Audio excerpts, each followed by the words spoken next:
Жон Рональд Рүүлтүүлхэн зөвхөлөг бичсэн Сэрар Стивен Кингийн зөвхий улхаараас ч өгч болж чаддгийг тамд очиж Түрбаатар гэсэн жижиг Зүртбаатарын хоёрын зөвхөн зочисхийн сэрлээ. Ганагийн сүгт Тавтай морил. Сонсогчдоос ирсэн хууч яриануудыг эмэгтгэн нариулж танд хүргэж байна. Танд яриулж контент болгох болсон явдал байгаа бол Instagram-ын Гана TV хаяг руу бичээрэй.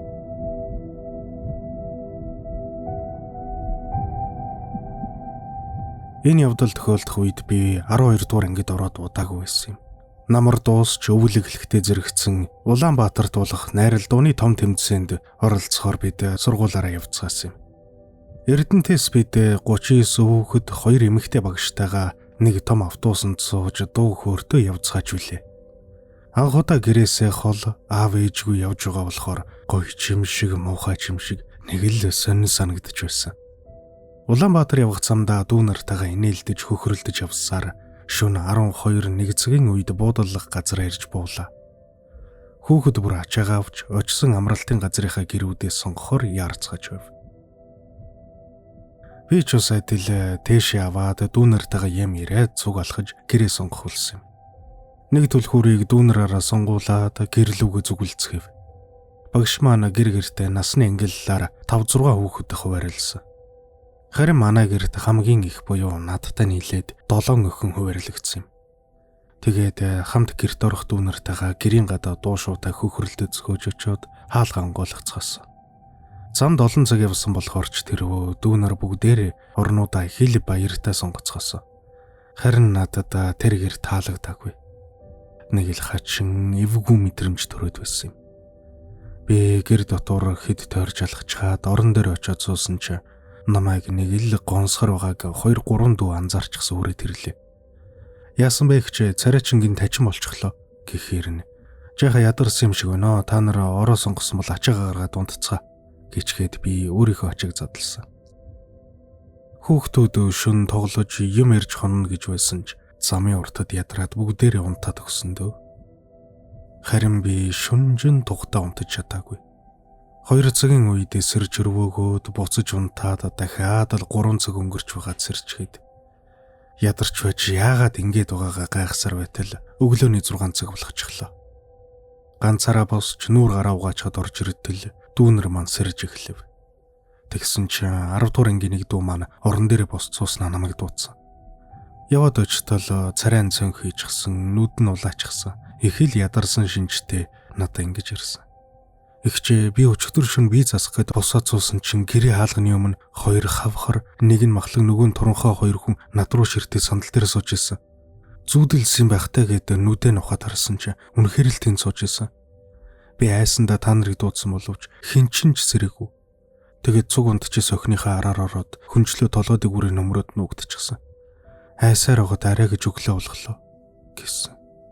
Би яриаг нь сонсоод хэсэг чимээг болсноо тэр дүүг тайвшруулад буцаагаад унтуулсан. Тэгээд тэр өдөржин бэлтгэлдээ яваад оройн гэртээ ирээд бүгд ядар суулс хоол ундаа идчихээд унтахаар хөвтцгээсэн. Гэтэл удалгүй гадаа бие засахаар гарсан хэдэн дүү маань уйлаад амар юм харлаа гэд орон дээр мэнчгэлтэд ороод ирсэн. Гадаа харанхуйд нэг хүн гараа өргөөд тэдэн рүү даллаа зогсож байсан гэнэ. Тэр шөнөөс хойш манай гэрт орсон дүүнэрийн дунд сонио уур амьсгал орж өдөр бүр хэрүүл маргаан үл ойлголцол гарч 100 урах цайгүй найзалдаг байсан дүүнэр маань хүртэл 2 тийшээ харчхаад эв дүнжингүү явсаар арай гэж тэмцэнэ дуусгаад буцах болсон. Юмаа ураагаад гэрээсээ би хамгийн сүүлд гарсан юм. Тэгээд үүдрүү зүгэлтэл хоймроос нэг чимээ гарсан. Эргээд харсан чинь юу ч байсангүй. Харин ширээн дээр нэг хоос усны сав байж байсан. Манай гэрийн хүүхдүүдийн хэндэн ч тийм усны сав байгаагүй болохоор эвгүй санагтаад хаалга хаагаад цоочилтол гэр дотор юм унах чимээ сонсогдоод тэр нь хаалга руу өнхөрч байгаа чимээ дуулсан.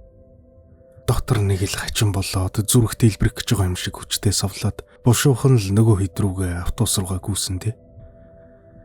Ээж маань удган хүн болохоор надад чиний 6 дахь мэдрэх үе сайн гэж хэлдэг байсан юм. Би тэр газар элдвээ юм хараагүйж бүгдийг нь маш тод мэдэрч байсан. Автобусандаа сууж арай гэж сэтгэл амраад цонхоор нөгөө гэрлүүг артал нэг хар өндөр туранхай зүйл над руу эвгүйгэх чинь нэмсгэлээд даллаж байгааг болж харсан да. Тэр зүйлийг харсан тухайга би хүнд ч хэлээгүй, хэлэх шаардлага ч гараагүй. Сүүлд сургууль дээр багш нарын ярилцлагыг сонсох нэ бидний байрлсан тэр амралтын газрын ойролцоо бүү лам нар очиж зан үйл хийдэг болохоор элдв янзын зүйл мэдрэгдэж сонсогдгоо гэж тентхий ажилчид ярьж байсан гэлцдэг юм.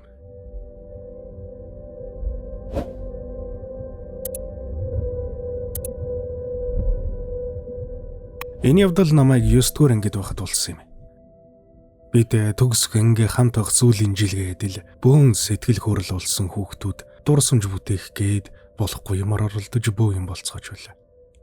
Манай сумаа солгүйхэн хадаас гаваатай нэг айхтар уулын ам байдаг юм. Хүмүүс салхинд гарахад төхөөрөмжтэй гэдэг болохоор ангиараа багштайгаа хамт тийшээ явлаа. Гэтэл манай ангийн нэг охин тэр үед ягаад ч юм дургуйцээд байсан. Тэр аманд манай сумын ганц мянгат малчин ахын хуучин бууз байдаг. Тэр ах сар бүр ирж уул ус аргадаг гэсэн ярих гардаг байв. Зорисон газар очиод гал түлж хоол хийх болоод хэдэн хүүхдүүд аргалан мөчөр дүүхээр амаа дагаад алхлаа. Би 5 хүүхэдтэй хамт явсаар нөгөө ахын хуучин бууцан дээр хүрээд очлоо. Жижиг цагаан байшин, төмрийн хаяг идэлгээдэл яг л нэг аимшигын киноны байшин шиг. Гэтэл манай ангийн нэг хүү хардаа хажууд нь авдар шиг юм байна гэт хашгирдаг юм байна. Очоод ортол нэрэл авдар байх бөгөөд дээр нь бүхийн малгайн хэлбэр гаргадаг модон хэв байсан. Би ч их айлгүй өхөн байж шууд л очоод тэр модонд нь хурчгсан. Тэгтэл генет туулаа дэвхцээд зүхтаас. Би ч зүрхэр явж хашихад цочоод би нэг хэсэг хөшчихсөн. Эвгүй мэнэ болигээд аргалаа аваад буцлаа.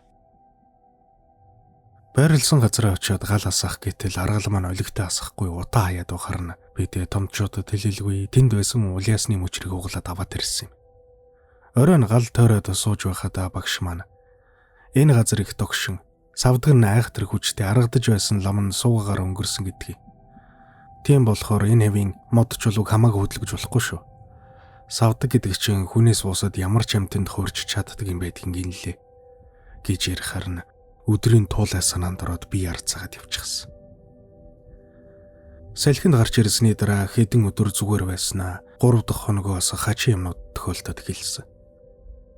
Манай хашаан дотроос могоол тоодол орой болохоор зогсолтгүй нохоо хуцаад гэрт нүдний хажуугаар харын бүртгэлцээдэл. Нэг шөнө том өрөөндөө кино үзэж угаад унтчихж. Тэгээд шөнийн 4 цагийн үед нэг л тухгүй санагдаад сэрээ тартал зурагтны хажууд хананд байдаг морин хуурны дор нэг хар сүудэр зогсож байх юм. Жижиг биетэй хүүхэд шиг дүрс. Би хайсандаа шууд л хүнчлөө толгойд хүрээ нөмрөд явсан болов юу байсан болов гэж бодож хөвцсээр нэг зэрэг гаргаад хүнчлөөсгөө тарсан чинь тэр газар юу ч байсангүй. Сарны гэрэлд орчин тойрон их тод харагдаж байсан болохоор ашгүй байхгүй байх гэж санаа амраад хөвтдөл. Яах чихэн дээр хүний амьсгалах чимээ харахаар нь цочоод ирсэн чи Пүтингийн гар тавьдаг түшлэг дээр нөгөө дүрс өвдгөө тэрвээ суучихсан над руу цоо ширтэж байсан. Яг миний хажууд ердөө нэг тохоо цайд шүү дээ. Би хөшөөд нүдээ тасан инсаар арай гэж үүр цайлгсан. Маргааш нь аав ээжтэй хэлсэн чи манайхан шүтлэггүй улс болохоор хар дарж зүудэлсэн байлгүй дээгээ тоглоом болгоод өнгөрсөн. Гэтэл дараагийн шөнө дахиад хатал тэр зүйлийг харсан. Зүйлдээч би бүр тасаад хүнжлөө нөмөрч аваад мэддэг ганц тарны амандаа уншаад хэвддэг болчихсон байл. 10 хоногийн дараа өвөө эмээ хоёр лам дагуулад хүрээд ирсэн. Намайг хичээлээс ирэхэд гэр битүү арц хүчний үнэр шалаар нэг чихэр боорцог болчихсон байсан. Аав намайг дуудаад саяын лам чиний тухай яриаг байхад охинд чинь юм орогдчихж савдгийн ивэлд багтдаг айхтар жаал байна гэж хэлсэн. Лам дэгэ засал хийсэн одоо зүгээрээ гэсэн юм. Үнэхээр л маргаашнаас нь бүх юм арилжчихсан да. Сүлд сонсох нэ. Тэр өдөр надтай хамт явсан 5 хүүхдийн 3 нь бас нэг хэсэг жаахан хүүхэд зүудэлсэн гэсэн. Бүр сүлд нэг яриа сонсоход манай сургуулийн цэцэрлэгийн багш нар тэнд очиж амарч угаад шүн машиныг ирэл зургаад аруулсан юм байна. Гэтэл зургийг нь угаагаад гаргаад ирсэн чинь хүмүүс яардаг хатан дотор 2 хүүхэд зогсож байсан гэдэг юм. Ер нь байгаль их гэдэг тоглоом биш. Тэр явдлаас хойш би хөдөө байдгүй, хот удаж, газар хой хаяхаа саадаг, мод үеийн ил цэцэгж тастаж чадхаа байсан дөө.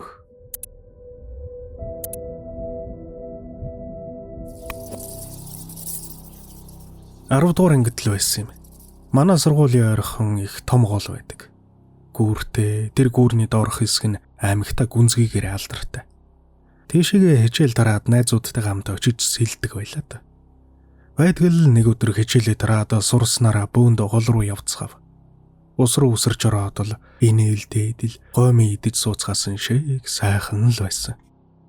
Би ер нь багасаа л сэлдэг байсан болохоор усанд сайн. Найзуудтайгаа тав таваар уралдахад дандаа л ихний гуравт ордог байсан юм. Гэтэл яг тэр өдөр гол дотор зогсож байтал хөлнөс нэг юм чанга атгаад авдаг юм да. Үрчиж хорчисан хатсан гар шиг юм л мэдрэгдсэн. Би цочртоо тэр дороо гацчихсан. Манай найзуудын нэг л тоглож байгаа үзье гэж удаад өөрийгөө тайвшруулад өнгөрсөн төв. Гэвч хараа тартал яг нөгөө юмны хүрсэн хэсэгт хөл хавдаж улайгаад нэг л сонин хөндөр орчихсон байсан. Тэгэд маргааш нь бүр алхаж чадахгүй болчихлоо. Найзууд маань зодоо хийсэн юм биш үү гэж тоглоом хийцгээгээд л байсан. Болсон явдлыг ярьсан ч тэд нар итгээгүй л дээ. Харин нэг найз маань би бас тиймэрхүү юм харсан. Тэр өдөр та хэдийг бие хатааж байхад би ганцаараа үлдээд ус руу нүрээ дүртэл Еролд нэг эмэгтэй хүн гараа таллаад байсан. Би айсандаа бушуухан гарсан. Чиний ярьсан зүйл үнэн байхаа гэж үлээ. Хөл минь өдрөөс өдөрт муудсаар байсан тул аав ээж хоёр сандраад намайг ах дээр аваад очлоо. Ээжийн маань дүү бөө юм л та. Өвгдөөс бууж минд мэдчихэд миний хөлийг хараад. Балчир яагаад альбинта газар наадаад яваа. Тэр гол чи олон хүн ам хорлсон, живсэн газар байна. Одоо ч би зөгцөн байдгийм байна гэж хэлээд толгойг минь илгэд би маань хөнгөрөөд л явчихсан. Удалгүй хөлж зүгээр болж би дахиж тэр гол дээр очиагүй дээ. Сүүлд эмээгээсээ сонсох нэ бидний сэлдэг тэр хэсэгт 90-ад оны ихээр зөндөө хүн живж байсан гэсэн. Гол ус гэдэг тоглоом биш, хичнээн сайн сэлдэг байлаа гэд басах юм ерөр биш. Хитгэн ормын дотор юу ч болж амьдрал чирэгхийг таашгүй шүү дээ.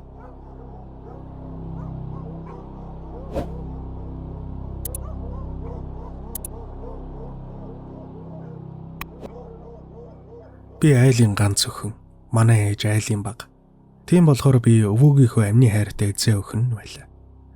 Тэр нэгэн зуны наадмын амралтаар манайхан гэр бүлэрээ зугаалчхаад өвөө дээр очиж хэд хоноод буцаж байхдаа харт арсан зүүчгэл мэдээ сонссон. Өдөр 4-5 цаг үед 3 гэрээрээ 3 машинтай хот руу буцаж явсан юм. Замынхаа талд орж байтал нагаз зэгч над руу залхаж үйлээд өвөө нь өнгөрч өглөө гэсэн. Би юу гэж хэлэхээ мэдэхгүй. Эгч сони имэрэд байна гэд уцаа өгтөл ээж маань шууд л шоконд орсон.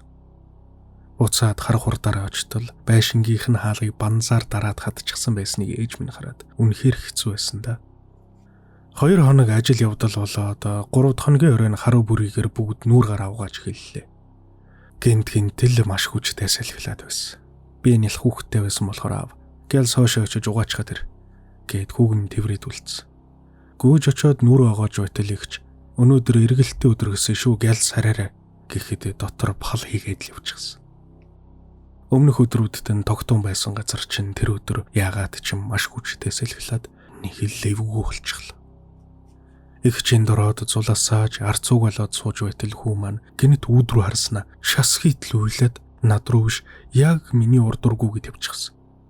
Би бүр гайхаж айгаад хүүгээ тэрч аргацсаар үлдлээ. Тэр оройдоо их чин хүүхдүүд манай хүүгээд тэнд байсан бүх багчул зэрэг халуурч онсон. Маргааш аймгийн төв орж сайн лам дээр очиж үзүүлтэл тайрмал үстэй эмгний сүнс хүүхдүүдийн чинь өрөн дээр үсээ самж айлгсан байна гэх юм да. Тэгээд засал намаа хийлгээд өрөө болохоос өмнө буцаж очисноор хүүхдүүд маань гайг болсон тав.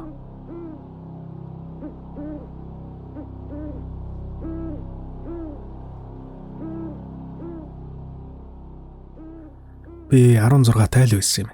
Зуны амралт тэгэлж гисэн 7 сар дөнгөжл гарч байлаа.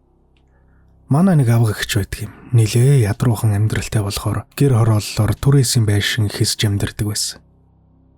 Тэр үед охиноо дөрүүлээ дуудаагүй дүү маань 5-6 сар тайл байсан баг. Тэр зун ихч гэр хорооллын нилээн дээшээ Уулын орой дээр шувныг хашаанд 2 өрөөтэй байшин түрээсэлсэн юм. Хашаанда 2 залгаа байшинтай, нэгэнд нь нэгч орсон юм. Харин хажуу талынх нь байшинд юу байдгийг нь мэдэгдэхгүй, үргэлж дүгжээтэй, цонхнууд нь скотчтай байдаг байсан. Хүргээ ахуулахаар барилгын ажилд хөдөө явж, эгч нь ялах охинтойгоо хоёулаа үлдсэн тул аав ээж хоёр намайг хүргээ ахыгаа эртэл эгчтэй хань болоод очиж тон гэд явуулсан юм. Эхний очсон өдрөөлөө тэр байшин их муухай, нэг тийм харахаар хүүтэргөөд байсан. Ядж байхад дээр үеийн хятад хийц загвартай. Игчийн байшин галтгоонд нэг том толтой. 2 өрөөнийхөө голд гүйдэг модо хаалгатай. Өдөр нэгч дэлгүр гарахаар явхад би дүүгээ хевсэн дээр тоглуулаад суулгаж үлдсэн. Гэтэл манай дүү гинтэл том өрөөнөөс тас идлийн нэгэд эхэлтгий. Гайхаад харсан чинь дүү өөртөө нэг хүн тоглоод эрхлүүлээд байгаа юм шиг гаран сарвалцаал хоосон газар руу хараад инээж идэг юм да. Дотор пал хийгээл шоконд орсон би дүүгээ тэрж аваад эгчийг гэртэл гадаа хашаандаа суучихлаа. Тэдний тонсон 2 дахь өдөр нь орой унтахаар болоод эгч дүү 2 орон дээр би газар ороо засаад хэвтлээ. Шөнийн 2 цаг өнгөрч эгч нам унтчихсан. Харин миний нойр хөрдөө шүү. Уцаа ухаж хэвтсээр 4 цаг болгов. Тэгтэл гинэд галтхонд яалтч хүн алхах чимээ гардгийн да. Уцаа болоод таг хөшөөд хэвтчихсэн. Зүрх тэлбэрч байгаа юм шиг түг гэж зөглөөд л. Галтхооны өрөөнөөс гинэд хятад тоолны хурц үнэр сэнгэнтэл үнэртэд галтхоонд 2 хүн учир нь ойлгохдохгүй юм шиг нийтгэлдэг.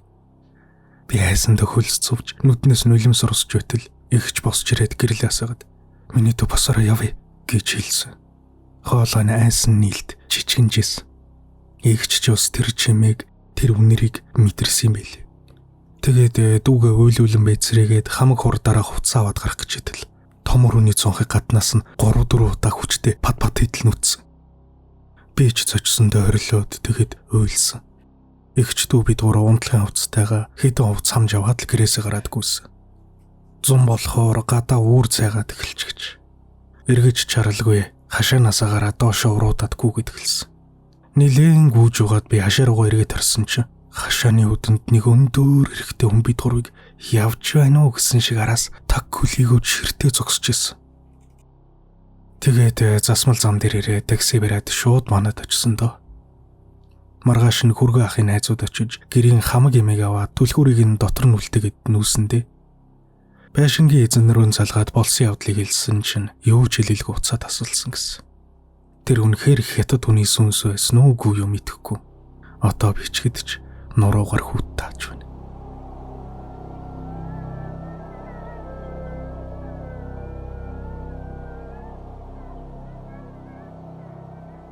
Би тэр үед 10 дугаар ангийн сурагч байсан юм. 5 дахь өдөр хичээл тараадал сумын төвөөс зайтай унган залаа гих том уулын ард байдаг. Нагацахынд очиж тусалдаг байсан юм. Хадлангийн ажил бараг дуусч байсан тул ах найзтайгаа өвс ачаар явж би бэрэгч 2 хүүхдийн хамт үлдсэн юм. Би цай уучгаад моциклоос агаад хоньныхаа араас явсан. Манай өвөлжөний баруун талд хад ихтэй сүрлэг уул, ард талд нь салаалсан толгодтой, урд талдаа тэгш талтай газар. Би байнга л уулын ингэр хаваар хонь хариулдаг байсан юм.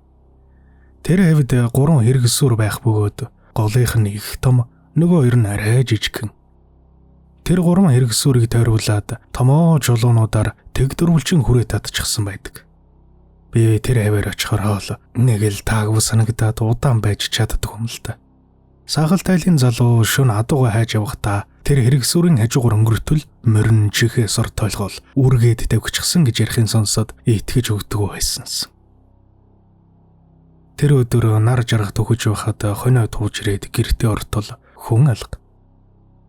Өвсөнд явсан ах нар ирээд их хүүхдүүдтэйгээ найранд явчихсан бол л та. Хажууганд байх толгоор руу гарч сүлжээтэй золгож аваад утсаар ярил. Банзаа ахынх нь хүүхдийн өсний найранд ирчихсэн байна. Хонио отлуулчаад хүрээд ир гэдэг юм байна. Би ч хэлсэн ёсоор нь юм амжуулчаад моциклаас агаад тэднийх рүү явлаа. Айлгар руу явах замын яг хажууд нөгөө хэрэгсүр дайралтдаг юм. Найран дээр очиод хоол унданд идэж үеийнхэнтэйгээ тоглож байтал нэг мэтгэд цаг 11 өнгөрчихжээ. Ах сугтчихсан болохоор ихч хоноод явъя гэсэн ч хажуугэрт хүмүүс дуулалдаа дунд тулсангүй. Би бүр сүултээ залхаад нэг найзыгаа ардаас унтлаад манад очиж хонийгэд гараад өгчлээ. Явж байгаад нөгөө хэрэгсүр хажуугаар өнгөрөх гэтэл манай найз "Андаа тэр юу вэ?" гэд гинт амир хэлдэг. Хайлт харсан ч нөгөө хэрэгсүрийн дээр сэгсийсэн муухай нүцгэн үхээр юм өвдөө төврөд сууж ирсэн. Би ч ухаан балартаж хаана байгаагаа ч мэдэхгүй гацчихсан. Ашгүй хандаа явсан болохоор манай найз араас нудраад "Хаазлаач ээ" гэд өрлөхөр нь би сайн нэг хэсгээ аваад моциклын хаазыг тултал мушгаад тавьж одлоо. Бид хоёр манаа дээрээ таалгаад өгччээд YouTube-ээс татсан киногоо үзэж байгаад нэг мэтгэд унтаад өгч. Өглөө нь ах ихч хоёрт болсон зүйлийг хэлтэл ах баахан зэмлээд удалгүй ламд очиж үзүүлсэн дээ. Лам хэлэхдээ хэрэгсүр гэдэг зүйлд юу ч ойж болно. Дээр үед баян хүмүүсийг эд хөрөнгөтэй норшуулдаг байсан юм. Тэр хөрөнгөнд хорогдож үлдсэн сүнснүүд завсарт гацчаад айцаар хооллоод бийж ч гэсэн байдаг юм. Гэт бит хоёрт ном уншиж сахиус зүүж өгсөн дөө.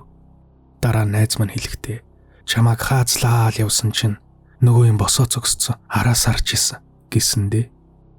Хэрвээ тэр үед моцикл маань унтарсан бол юу болох байсныг бодхоос ч аймаар.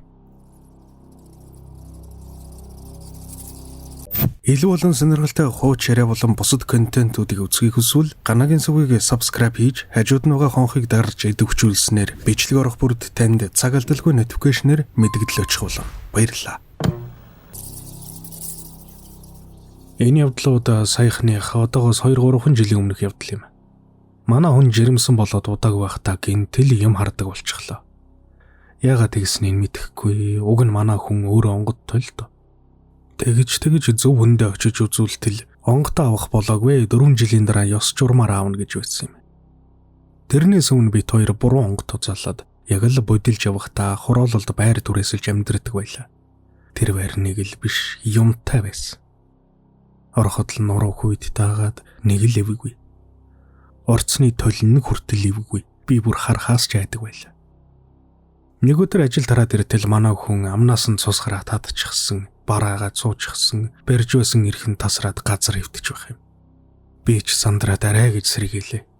Түргэн дуудах уу яах вэ эмнэлэг явах уу гэтэл одоо гайгүй толгой өргөд унчихлаа гэж байна.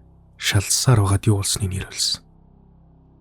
Хоол хийх гээд дэлгүүр ороод гараад ирэтэл орцны үдэнд хүнд зодуулсан юм уу гэлтэй нүүрэн цусуулчихсан 50 гаруй насны эмэгтэй. Миний бөгжийг манай хүүд олоод өгөөч гээд араас нь дагаад байсан гин. Тэгээд л юу болсныг санахгүй нэг гэж байгаа. Тэр явдлаас хойш би удалгүй ажиллаа хийгээд явж байлаа. Гадаагийн тасарчихсан ажил дуусаад бааз руугаа явж байсан юм. Автобусныхаа заалны гэрлийг унтраачихсан төгжрөл дум зогсож байтал гинэт нэг жаахан хүүхэд хамгийн хойд сандалнаас над руу гүйж ирээд хөгжим пар дохиогод тэнд байсан бүх товчлуур дээр дарж өгч байна. Тэгснээ буцаад гүйчихлээ. Гэхдээ би огтхон чайгаагүй. Манай хүн орцны үүдэнд юм арснаас хойш удалгүй хүүхэд маань ингэдчихсэн юм л та. Тэгээд л аав дээр ирж тэгж бодсон. Тэгээд хэсэг хугацааны дараа заалны урд гэрлийг асаах тэр мөчөд 40 гаруй насны бор царайтай эмэгтэй хүн яг урд хаалганы хажуугийн сандал дээр сууж байсан. Хамаг би хүйт тааж нэг хэсэг сонирн болсон доо.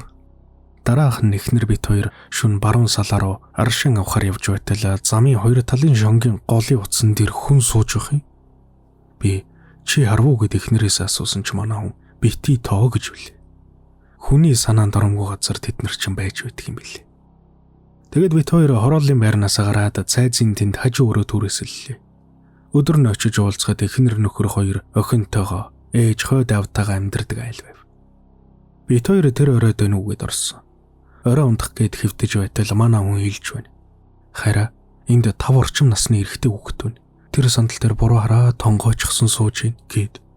Би харсан юу ч байгаагүй. Гэрлээ унтраачихсан байсан болохоор яг зүгээр үзээ гээд л өнгөрсөн. Гэтэл манай хүний аман цангаад хоёулаа гарч агаар амьсгалангаа CEO орчоод ирээ гэхээр нь босоод гэрлээ асаагаад нөгөө сандал руу хальт тартал нэрэл эхнэрийн хилээд байсан нөхөө жаал сууж байна. Тэр хөөд зүрх ёг хийхэд хачин болсон. Нүүр маань хуухай цайжчихсан эхнэр лүгээ хартал чи бас харцсан уу? Бити юм бодоог эмгүүз. Наад сандлын буцаагаад айл руу н оруулчих. Гэхээр нь би ч шууд л оруулаад тавьсан. Тэр явдлаас хойш тэр айлдныг хамаатных нь настай тэрэгч хэд хоногор ирлээ. Нороо шилэн үзүүний хөвддөг, нэг сууж хул хүн ирж татгаас нааш өөрөө босож чаддгүй хүн байсан. Нэг өдөр би ус авах гээд галтгуур ортол нөгөө ихч сууж байх юм. Санаанд ч оруулгүй хажууд нь очиод зогссон чинь нэг тийм өмгхийн үнэр хамар цоргоод явсан. Золтоол бөөлчж өг. Гаднаас нарахад ноорхой халтар хүн биш мөртлөө нэг л тийм муухай үнэр өндөртэй байсан. Эхнэртэй хэлээд бит хоёр нэг сайн үздэг хүн дээр очихар болсон. Очоод сууж байтал "За та хоёр ямар хэрэгээр ирсний чи мэдчих байна. Одоо хэлээд өгье" гэд учралж байна уу. Тэр айл дээрээс нь нуруу нүгддэг ихчийн нөхөр нь саяхан нас барсан юм байна. Тэр хүн нөхөртөө их гомдолтой. Тэгээд нөхрийнхэн сүнс нуруун дээр нь суучихсан яваад байдаг юм байна. Бидний үзүүлсэн надад хандаж "Мэлмэ чинь нээгдээд байгаа маань да. Чамгүй их юм үдсэн балчрууд байна. Одоо мэлмэг чи хааж засал хамгаалт хийж өгнө" гэсэн. Эхнэрийн сэхүүсийн тухайд "Харын талын их чадaltaй онгод байна. Ууралсан үедээ хүнд битгий хар буруу санаж хараал болж очин шүү" гэж захиж үлээ.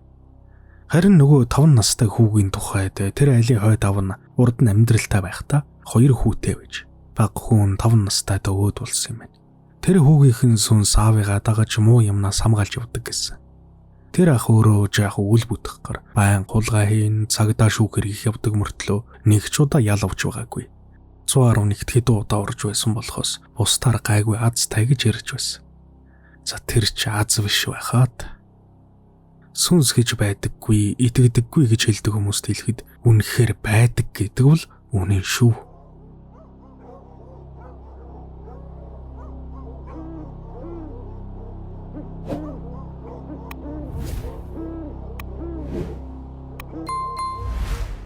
Би Баруун аймгийн нэгэн суманд амьдардаг. Одоо 16-тай. Энэ явдал намайг 14-тэй байхад болсон юм. Би малчин айлын хүүхэд болохоор байнга л хөдөө явна. Манай суманд мөрт толгой гэж чулуун дээр 5 ушуу малын мөр байдаг сонин газар бий. Тэрний архан талд ердөө 20 метрийн цаана л ил төвдөг оршуулгын газар байдаг юм. 101 удаа сум орох шаардлага гараад явж байхдаа мөрт толгойг үзмээр санагдаад тийшээ зүгэлсэн юм. Сумтай ойрхон болохоор гайгүй байхаа гэж бодсон хэргэлтэй. Гадаа бүрэнхий болж байсан. Мөрт толгойг очиж үзчихээд оршуулгын газар руу хартал 3 өндөр хар юм яг л томчул уулзаад тамхилаа зууж байгаа юм шиг харагдлаа. Унаа тэрэг морьцуу юу шалга. Би дотроо энд хэн сууж үйдэг юм болоо. Саяхан нэг юмгээ өөд болоод энд тавьсан гэсэн. Тэр айлынхан юм болоо та гэж бодоод тавгаар үг солих санаатай нөгөө 3 хар зүйл рүү яваад очлоо. Газар нь чулуу ихтэй болохоор мотоциклоор аажуухан явж байтал замда төмрөөр хийсэн жижиг гэр яснууд хальт харагдсан. Би уг нь юм доодоггүй айдаггүй хүн л дээ. Нөгөө 3 руу төхөх тусам дүрс нь улалцаад бүрлзээд байгаар нь салхинд нүд урлзээд байгаа юм бахтай гэж бодоод улам хорцсон. Гэтэл нөгөө 3 чинь гинэт 3 тийшээ маш хурдан гүйчгдэг юм байна. Гүхтээ яг л усны мандал дээрх тусгал шиг бие нь говьлцаад хөл нь мөчөр шиг нарийнхан болоод үсэн сэгсийч гсэн байсан. Тэгснээ нэг нь толгой дээрээ алгаа ташаад сонин үсэрд цогчж байснаа шууд над руу гүйлээ. Би сандарсандаа мотоциклаас хагаад баруун тийшээ дарж хөдөлтөл яг миний хараар шүрэг шахам зөрсөн. Тэр агшинд нь би эргээд харсан чинь нүүр нь инээж байгаа юм шиг татуулцчихсан. Улаан хөхөн хөлөлдсөн том нүдтэй юм над руу харж байсан да. Арай өндөрлөг газар гараад эргэж хартал нөгөө 3 анхны байсан байрлал руугаа гүйж явна. Гүйхтэй гар нь яг л хугарчихсан юм шиг намбагнаад гуйваад л. Тэр үед л миний дотор сонирн болоод хамаг би ард сайхаа даарад эхэлсэн. Ийм байдалтай байж мотоцикл унаад хэрэггүй хаа гэж утсан л та. Тэгээд мэддэг бүх майнтернаа уншаад мотоцикло тендэрхөд сум руу алхлаа. Эргэж чарлгүй явсаар сумын төв орсон доо. Дараа нь манай ангийн 2 банд явж миний мотоциклыг авчирч өгч байсан. Тэр үед л би үхтлээж гэртээ очиод арц хүчээр ариулж зулаасаач зөндөө мөргсөн. Найз маань надад нэг сахиус өгсөн нь одоо ч миний хүзүнд байдаг юм. Тэр сахиусны хүчинд ч юм уу одоо гайгүй дээ.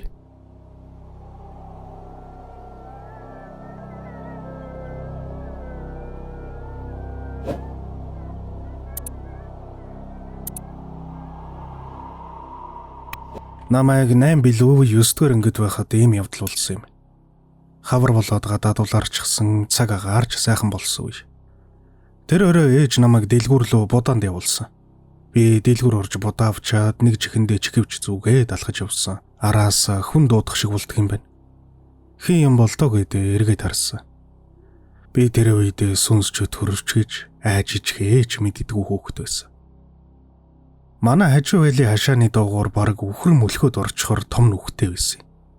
Тэгтэл тэр хашааны нүхээр цэнхэр дээлтэй, секси сүстэй, бүгдийн суулаануудтай нэг юм цухуугаад надаас миний дүү мах байна уу гэдэг юм да. Би ч дотроо галзуу солиотой хүн байна да гэж бодоод байхгүй та дэлгүр очиод авчихгүй юу гэдэл гэрлэг орчихсон. Тэр шөнө юу ч болоогүй хар дараагүй хонсонж маргааш насан л гинт шалтгаангүй уур хүрээд аав ээжтэйгээ түр тар хийчгээд гэрээ хойно байдаг амбаар руу ороод хэвтчихгээд ухаан балартчихсан. Зүудлээд л байх шиг байна. Нөгөө цэнхэр дээлтэй, секси сүстэй ихч чи надад худлаа хэлсэн. Тийм болохоор чиний махыг авна гэдэл. Хөөгöd. Би яг баригдахын даваан дээр нүүр халуун өргөд сэрчихлээ. Аав ээж хоёр намайг урд удамжны бөөгийн даваад ирчихсэн нөгөө бөө нь миний нүур рүү арх цацаж байсан тэр юм билээ. Намайг сэрэнгүүт дөрвөн хөллүүлж суулгаж ухаад л ташуурдаад байсан. Толгой эргээдэл. Нөгөө ихч намайг дуудаж орилоод байгаа юм шиг санагдаж байснаа ухаан балартаад дахиад нэг мэдхнээ гэртээс ирсэндээ. Ээж хажууд уйлчихсан суужсэн. Юу болоод байгаа юм бэ гэсэн чинь бөө болохгүй цагтаа болохгүй газарт болохгүй зүйлтэй юм ирсэн байна гэж хэлсэн гэсэн. Зүйлд нь ээжээсээ яаж намайг тийм болсныг мэдээд бөөрөө хувээдсэн юм бэ гэж асуухад чи амбаарт амар чанга нэгээд хөөх тийм үхч ямар гоё юм бэ? Гойны мах, шилбэний мах гэдэл энийг хэдвэсэн гэж хэлэхдээ хамаг биений шар ус босч үлээ. Бас нэг явдал ярэ. Одоогоос 3-4 жилийн өмнөх явдал л да. Манай урд хашаанд нэг ах ганцаараа амьдардаг байсан. Нэг өдөр ажил тараад гэртээ иртэлээж урд хашааны дарж ах чинь бурхан болчихож гэж байна. Өө тийм үгээд жаахан харамсаад өнгөрлөө. Тэрнээс хойш 3-4 хоногийн дараа ажил тараад найз өхөнтэйгээ уцаар ярингаа гэрийн хашааны үүдэнд иртэл ард байдаг цэглгааны шонг нөгөө бурхан болсон ах түшчихсэн. Тамхитатаа зогсож байсан. Би ч найз өхөнтэйгээ уцаар яриад юу ч бодох сөөгүй байсан болохоор өө сайхан баха гэдэл хажуугаар нь гараад хашаа руу орчихлоо. Тэгснэг энэ цог тусаад нэрээ дарж яах чинь гэж санаад гэрлүүгээ гүйхээр орсон доо. Ээж миний царайг харчаад чи яачва царай чинь бар ачхаж гэхээр нь ээж дарж яах гэдэл ухаалтчихсан гэсэн. Сүүлд нь нэг л ам дээр очиж засал хийлгэхэд эх зөрөгтэй хүү байна. Бас их хүчтэй хамгаалалттай юм байна гэж хэлсэн. Би эмээн л намайг хамгаалж явдаг юм байна даа гэж боддог юм. Бас нэг явдал байна. Аав маань залуу байхад тохиолдсон явдал гэд надад ярьж өгдөг юм. Аав нэг удаа найзтайгаа айл гэсээд явж байж л дээ. Нэг айл руу очихоор даваад явж байтал найзыг нь нэг юм татаад унахчихсан гэсэн. Аав нийлээ халамцсан байсныг хэлэхүү. Ямар юм н оролдоод байна гэд мориноосоо буугаад найзаагаа босгоод тартал нэг бэвис хар зүйл ардан зөксөж өгч. Тэрнийг хараад аав ухаан алдчихсан гэдэг юм. Тэгээ нэг зэрэгтэл үүр цайжчихсан аавыг найзтай зэрэгцүүлээ твтүүлчихсэн. Дээлийн тайлаад дэрлүүлчихсэн байж. Мордн байхгүй. Эмилийг нь олмыг тас татаад хайчихсан. Найзаасаа юу болсныг асуутал чамаг муураад унсны дараа тэр зүйл морь хөөжгүйгээд үсэрч цогчоод л чамаг яах вэ гэд инээгээд яг миний урд үсрээд л ирж байсан. Тэгэд би бас ухаалтчихсан гэж хэлсэн гинлээ. Аав маань энийг ярихдаа тэр үед ингээд үгтэх юм байж тэгэж бодсон шүү гэд инээж өгдөг юм.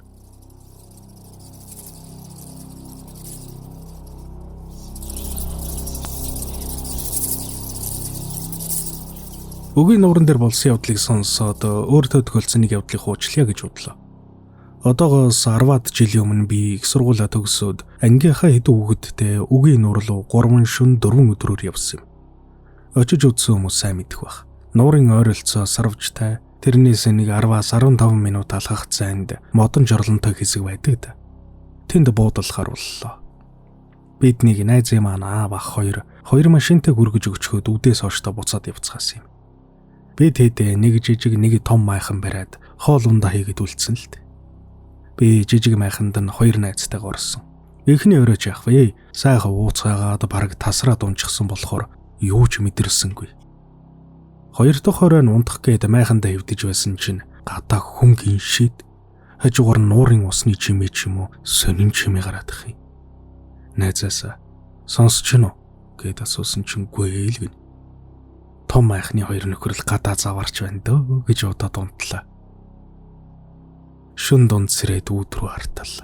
Майхан дотор нэг өндөр хар юм багтахгүй бүхий ч гэсэн над руу цооширтэй зогсож байдаг юм да. Би бүр шок болоод гацчихсан. Хөдөлж чадахгүй, дууч харахгүй. Гэтэл гинэт урт харгаар сунаад миний нүүрэн дээр ирдэг юм байна. Тэгээд л жинхнээсээ сэрсэн дээ. Уг нь би дуу гаргаагүй хөдлөг үлдээ. Хажууд унтж байсан найз сэрчгээд яаса хар дарсан юм уу гэж байна. Аахаа л гэлээ. Тэгээд зүгээр ядарсан байх гээд арай гэж буцаад унтсан. 3 дахь хоройн манайхаа хоорондоо мууталцаад хэлвэ. Юунаас ч улсан юм бүү мэд. Би хэрүүлээс нь олдох гээд ганцаараа нөгөө хол байдаг модон жорлон руу явлаа. Нар жаргахт өгчихсөн байсан ч нэг хэм бодсонгүй. 5 минут гэртээ алгаж байтал араас нэг хүн дагаад ирлээ. Эргэж харсангүй. Манайхны нэг л үз дуудахгүй байхыг бодоход энэ үед би засахна гэж бодоод алхаад л байв. Жорлонгийн хаалган нуурнаас эсрэг зүг рүү харддаг л та. Тэгээд ороод би засч байтал гадаа арталд байсан пилтан дээр шор гэт гураад ах юм. Гүн нөгөөх чинь жорлонгийн ард би засч байгаа юм байна гэж бодоод гараад очсон. Хинч байдаггүй. Пицтал гэж бодогдсон та. Гадаа бүр харанхуй чулаад ирсэн. Би таг гацаж зөксөж байснаа юу ч болоогүй юм шиг мангар тайван буцаад алгачихсан. Нөгөө ардаас хүн дагаад байсан мэдрэмж жалга. Майхан хүртлэх тэр 15 минут надад 1-2 цаг шиг л урт санагдсан. Майхан руу очсон чинь нөгөө хэрэлдээд байсан хэд бөөн баяр болцгоочихсон байж. Яасан гэсэн чи өчигдөрөөрөө усан цайгод олохгүй алга болгочихсон вискиг олчлоо. Одоо ууцханаа гэж байна. Шөнөн зүүдэнд манай найз намайг загнаад байгаа. Чи яах гэж тэр архийг уусан юм бэ? Энэ үг нь надаас нэхэд өштэй би одоо яах юм? Гэт над руу өрлөөд байсан. Тэгэж шүнжи хардарж арай гэж өглөө болголоо. Маргааш нь найзын аав ах хоёр ирээд бид тэндээс хөдөлцгөөсөн дөө. Би найзуудаа болсон явдлаа зүүдээ ирсэн ч хэн ч юу ч мэдрээгүйгээд надад итгээгүй. Манай гэр бүл бөөгийн шүтлэгтэй өвөө маань надад улаан утсаар хамгаалт хийж өгсөн байсан юм. Хотод ирээд нөгөө хамгаалтаа алга болгочихсноо мэдсэн. Хэдэн сарын дараа өвөө дээрээ очтол өвөө миний нурууг нэг сайхан манжиг даад л өнгөрсөн юу гэж хэлээгүй. Би бодохдоо тэр уул усны савдаг нь байсан байхаа гэж боддог. Уул усанд идэ бодоо өргөх ёс мэдэхгүйгээс тийм юм болсон юм болов даа л гэж боддог тоо.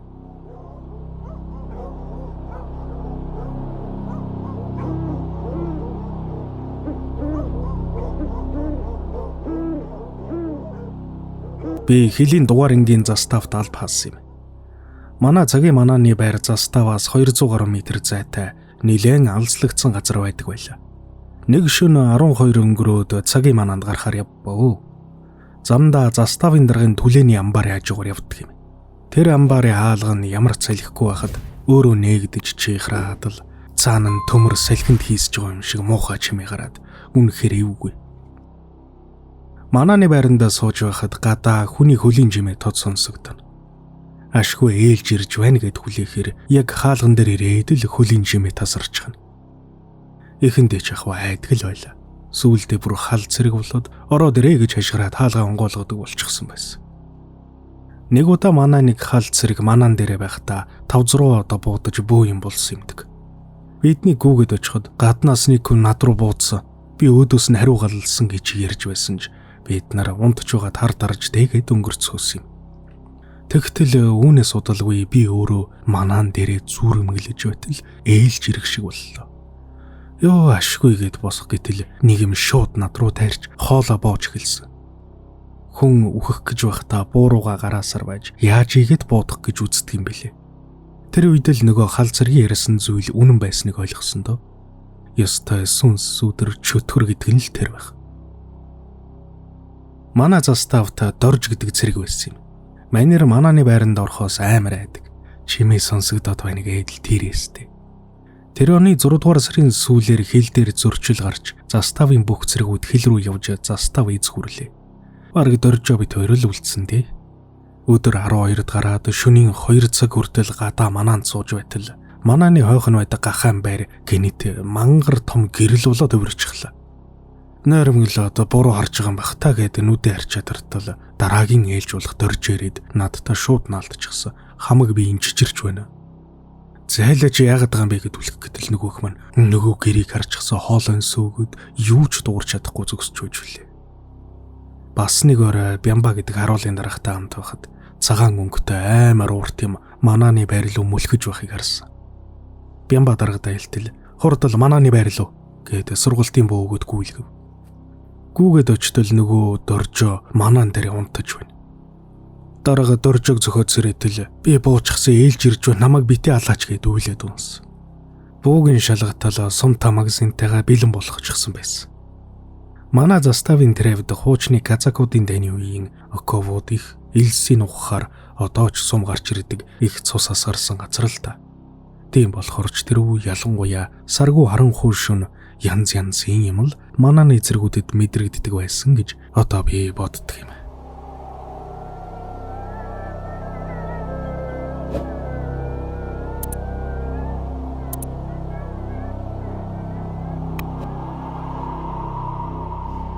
Энэ явдал хэдэн жилийн өмнө болсон юм. Тэр үед манайх хөдөө байдаг байлаа. Аав ээж хоёр сум яваад маргааш ирнэ гэд эзгүй ах бит хоёр гэртээ үлдсэн л дээ. Бит хоёр өдрөөр ээлжилж өхрөө хураадаг байсан юм. Аав ээж хоёрын явдаг яг тэр өдөр миний ээлж таарсан юмдаг. Тэгсэн чинь ахтайгаа тоглож угаад өхрөө хураахаа тааг мартчихж. Гэнэт санаад цаг харсан чинь аль хэдийн орой 8 өнгөрч гэж. Уг нь манайх өхрөө 6 цагт хураадаг байсан юм л да. Яраад л мориндоо мордоод хамаг хурдаараа давхилаа. Бэлчээр дөдсөн чинь манай өхрүүд хол явчихсан байв. Хайж орой 10 цагийн алдад арай гэж болоод шууд гэрэлүүгээ туулаа. Өхрийн хөлөөр тоос бужигнаад л гэрэлүүгээ явсан. Манай нутагт Могон толгой гэдэг их эвгүй газар байдаг юм. Мал амтэн тийшээ ерөөсөө гардаггүй, ойрхон буусан айлын хот шүнжүү хуцаад амрадаггүй тийм л газар. Шөнө өрөө болчихсон байсан болохоор зам товчлийгээд яг тэр газрын хажуугаар өнгөрсөн л төв. Гэхдээ би өхрийнхээ хурдыг хасаад аяарах явж байсан.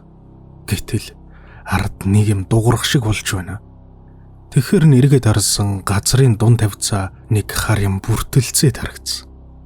Үхэр үлдчихсэн байх таа гэд очиод харсан чи юу ч байгаагүй. Буруу харж тэгээд буцаад явж байсан чинь морь маань гинэт үргэж юмд хөөгдөж байгаа юм шиг хамаг хурдаараа тавьгсан.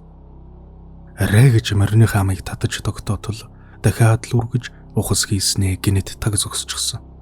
Би мориноос унах шахсан. Энэ хавж ивгүй дээ гэж бодогдоотол морио ташуурдсан ч хөдлөх шинжгүй. Бүр морь маань ийш тийшээ хараад бөмбөгөнтөл чичрээд яг л нэг юмд бүслэгдсэн юм шиг санагдсан. Тэгж байснаа морь маань гинэт шууд өгсүр газар руу тавьгснаа. Юу ч байхгүй газар нэг юм мөргөж унгаж байгаа юм шиг сонин зогсолт хийгээд эцэст нь бид хоёр зүгтээ ойчсон. Босоод иртэл морь маань намайг орхиод хамаг хурдаараа давхиад явчлаа. Би чайгаад энэ газраас л холдож байвал хамаагүй гэд морины хараас гүйтэл нэг юм мөргөөд унчихлаа. Урд юу ч байхгүй байхад шүү дээ. Хамаг би чичрээд нүд бүлтгэнэд байж байтал юун туханд хөрөлгүй намайг 5 хар юм тойроод авсан. Гарт ташуураас өөр юм байгаагүй. Тэгээд нэгийн зөхгөө завсан алга болчихж байна. Тэгснээ тэр 5 зүйл нэгдэж нэг том бүхэл болоод яг урд минь тас хар биетэй цагаан нүдтэй өндөр зүйл гараад ирэх шиг болсон доо. Харахад тийм аймар биш. Ягаад ч юм зүрх түгшээд хамаг бие чичирд салгалж байснаа гинэт уур хүрээд явчихдаг юм байна. Тэгсэн чинь л бие чичирхээ болоод гар хөл хөнгөрөөд яавалж яагээд ташуураараас авч гарсан да. Нэг мэдхнээ ташуур хугарчихсан би газар хий саваа зогсож байсан. Тэгээд л хамаг бие минь янгина толгой давилзаад ухаан болортоод ойччихсан доо. Нэг сэрсэн сумын төв имлэгт хэвдэж байна. Хит оног юу ч санахгүй байснаа гинтэл нөгөө шөн тохиолцсон юм орж ирээд шүнж 50 унтхаа байл. Аав ээж хоёр намайг бүүд үзүүлсэн чинь харуу бүрийн үед буруу газараараа явсан байна гэдгээс өөр юм хэлээгүй гэсэн. Дараа жил манайх малаа зараад төв бараадсан да. Илүү олон сонирхолтой хууч яриа болон бусад контентуудыг үзхийг хүсвэл Ганагийн сувгийг subscribe хийж хажууд нь байгаа хонхыг дарж идэвхжүүлснээр бичлэг орох бүрд танд цаг алдалгүй notification-ээр мэдэгдэл очих болно. Баярлалаа. Сайн байна уу? Өөр тохиолдсон бодит явдлаа бичгээр шийдлээ. Энэ жил би 29 настай. Бүр эхнээс нь бичил та. 3 жилийн өмнө миний нэг шүд гинт өвдөж гэлдэг юм. Тэгээд эмнэлэгт очтол шүд ирүүл байна гэд ломбын солиод явуулчих. Тэгсэн ч өвдөд болохгүй болохоор нь дахиад эмнэлэгт очтол шүдний зуг таслана гэсэн. Хэд хоногийн дараа өөр нэг шүд хүчтэй өвдөд би дахиад эмнэлэг очтол тэр шүдний сувгийг таслах эмчилгээ хийлгэсэн. Дахиж хэд онсон ч миний бүх шүд зэрэг өвдөд баруун талынхаа чамархаагаар хүчтэй хатгаж өвдөлт мэдэрдэг болсон. Дахиад нөгөө шүдний эмнэлэгтээ очтол нөгөө эмч шүд чи ирүүл байсан. Чи хамар хоолой юм уу мэдрэлт үзүүл гэдэг юм байна. Тэр үед л бодсон юм. Анхнаасаа мэдсэн бол шууд л хэлчихэж болохоор байсан юм хэлээ л дээ. Би тэр эмчээс анхнаасаа шүд ирүүл байсан юм уу гэсэн чинь тийм гэсэн. Шүдний зураг аваад байвал өөр шалтгаанаас олж шүд өвдөж байгаа мэдрэмж авдаг болохыг манай зарим эмч нар мэдсэн ч ашигаа бодоод хүний эрүүл мэндээр тоглолдог юм байна лээ. Тэгээ дараа өдөр камерит байж магадгүй гэхэд нь чи хамар хоолойд үзүүлсэн бас л ямар ч асуудалгүй байна гэсэн. Сүүлийн ганц магадлал гээд мэдрэлийн эмчид хандсан ч ховор төрлийн мэдрэлийн өвчтэй болсныг хэлсэн. Энэ өвчин нь 10,000 тутамд 5 хүн өвддөг гэсэн судалгаа байдаг гинлээ. Өвдсөн болоодоогоор ангаах ухаан 100% таарах төгс эмчилгээг олоогүй байгаа гэсэн. Таарсан эмч гэж байдаггүй, мэдрэл таслах хагалгаал гэж байдаг. Маш хүнд хагалгаа учраас орохыг хүсээд байх юм биш. Анхандаа 1 шүд, 2 шүд гээд дараа нь бүх шүд зэрэг өвдөж байгаа юм шиг санагдана. Толгоо өвдөхийг үл ярих юм биш. Таллаж өвдөн, 2 чамархаагаар өвдөн, тухны хөндөй, бүр хацар дээрээ дарахад өвчөө орцсон байдаг муу яруу өвчин туссан. Би багаасаа бараг хамрын ханиад ч хурч үзээгүй. Явандаа нойр хөрөхгүй 2 хоногор ч унтаж чадахгүй болоод эмчид үзүүлж, нойрны эм бичүүлж аваад цаар шөнийн нойр авдаг болсон. Аль л сайн гэсэн эмнэлэг эмчид үзүүлсэн нэг нь ч нэмэр болоогүй. Бүр хятад руу хүртэл явж хамгийн сайн мэдрэлийн эмчид үзүүлсэн ч бас л хэдийн эм бичиж өгсөн. Өвдөлтөө тэсгэ байвал сүүлийн шатанд хагалгаанд орж болохыг эмч зөвлөлөө. Энэ өвчин дамжирсан үед туссан хүний 11-ийн 8 оролдог тоо баримт байдаг гин. Үнэхээр л үгээр хэлхийн аргагүй толгой өвддөг. Энэ дөнгөж эхэллэн сүүлдээ маш их тамирддаг болсон. Сүүлдээ маш их тамирддаг болсон. Ойрхон дэлгүүр ороод ирэхийн тулд дор хаяж 3 удаа амарч сууж байж очдөг болсон. Өглөө орноосоо ч арай гэж босдог. Би нэг л ядарсан тамиргүй. Яг л 5 юм уу 7 кг ачаан нуруундаа үүрсэн юм шиг хүндэргэн. Би хуваараа бизнес эрхэлдэг бас боломжийн сайн орлоготой байсан. Би баг-багаар дороотхын хэрээр миний ажил ч урагшилгаа байлаа. Сүүлдээ нэг ч борлуулалт байхгүй болсон. Уг нь би ч их сургуулаа төгссөнөөс хойш хизээч мөнгөөр тасарч үзээгүй. Ажил орлого сайн байхын хэрээр олон хүн тусалж байсан. Танихгүй шахав хүмүүсийг хоолонд даах, бэлгэлэх нь миний хувьд хэвийн л зүйл байсан. Тэгээд борлуул зогссон болохоор хэд хэдэн найзаасаа хугацаатай хүүтэй мөнгө зээллээ. Нойрны юм өдөр болгон уудаг болоод ч тэрөө би маш их хардардаг. Заримдаа хизээж байх боломжгүй зүүдлэн. Тэнгэрт муурнисч байна, хүний биетэй дахиад толгойтой амтан байна гээл элдв балаа зүүдлэн дээ. Заримдаа бодит амьдрал дээр болохоор гашилсан сүв хөрөгчөнд байсан нэг хаяндаа гэж бодож байлаа гэж бодъё л доо. Яг л хаячихсан юм шиг санагддаг. Тэгээд хөрөгчөө онгоолгоод хартал нөгөө сүв байрандаа байж л авах жишээний.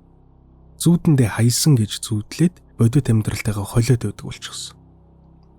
Би ганц бие бөгөөд ганцаар амьдардаг. Өмнө гэрэлж байгаагүй, хүүхэдгүй.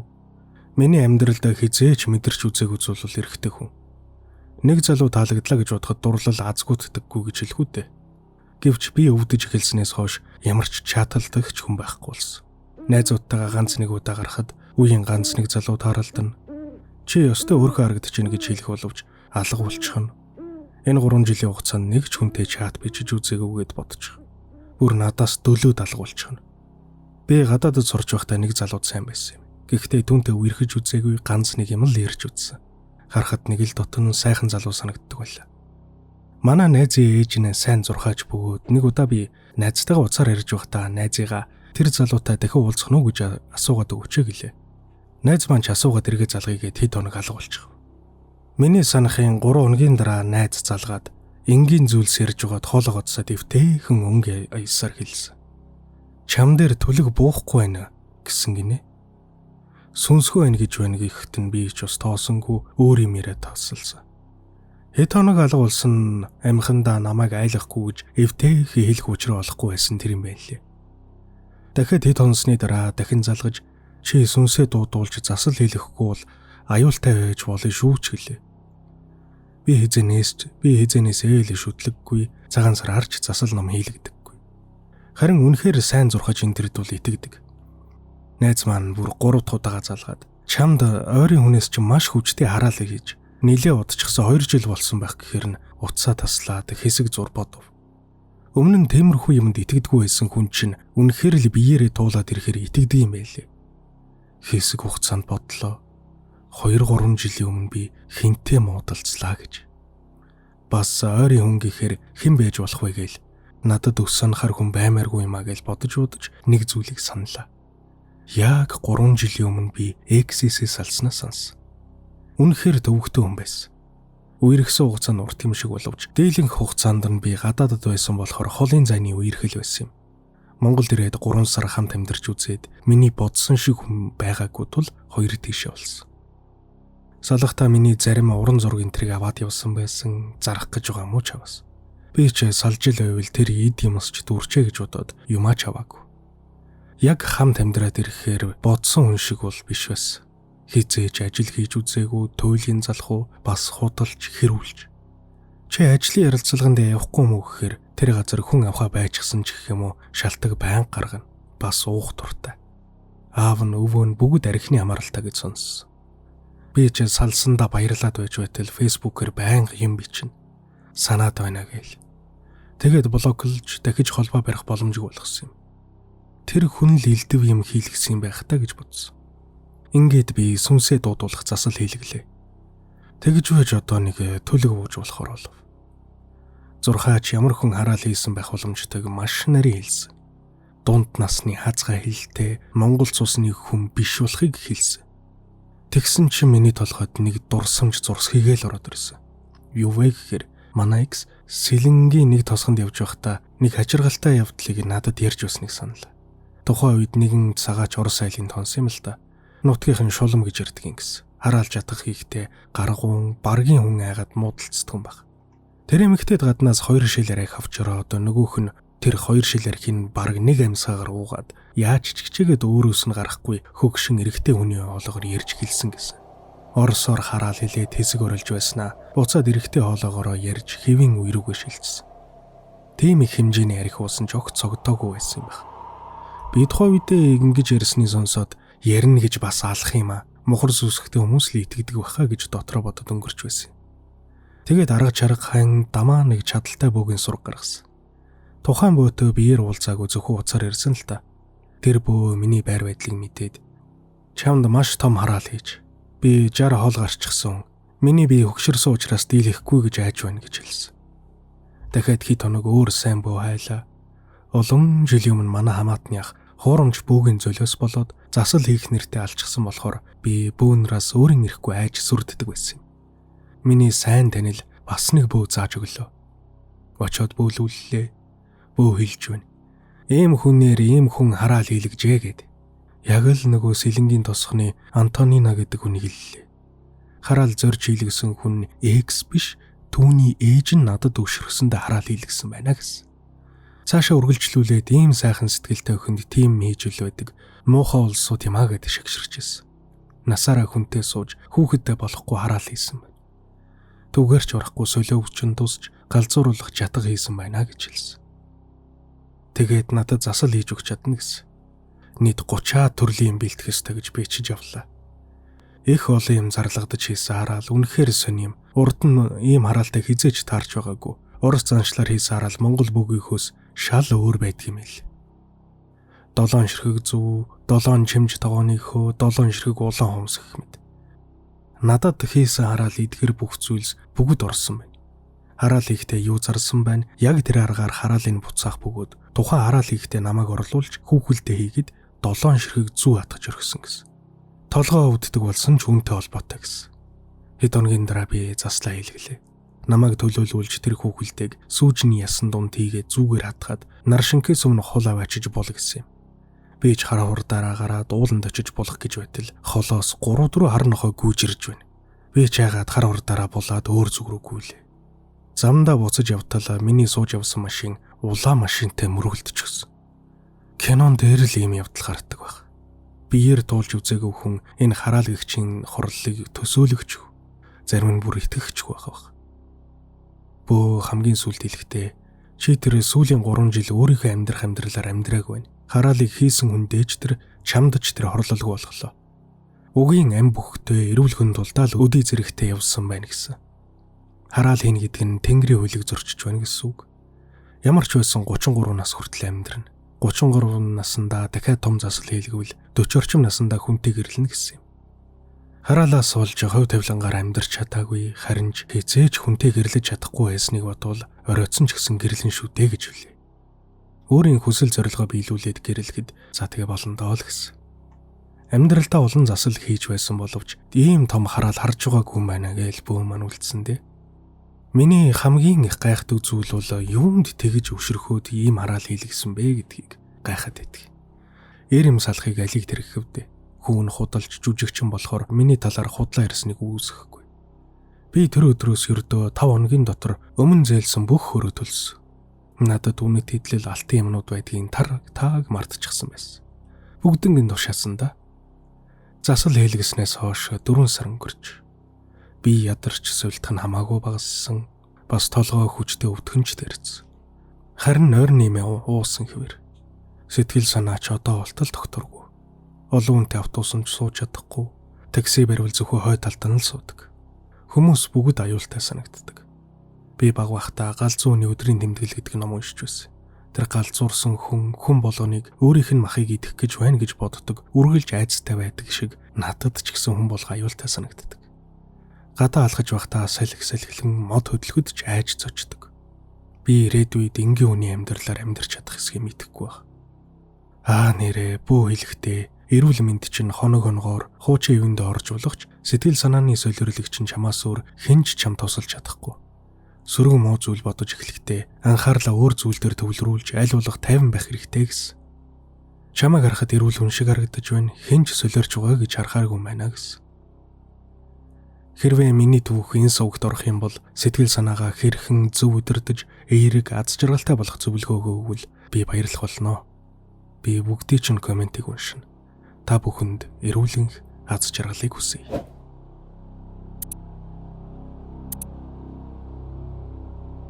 Хэрвээ та өөрт тохиолдсон явдлаа эрүүлэхийг хүсвэл Instagram-ын Гана ТV болон Facebook-ийн Ганагийн сувг хуудас руу бичээрэй.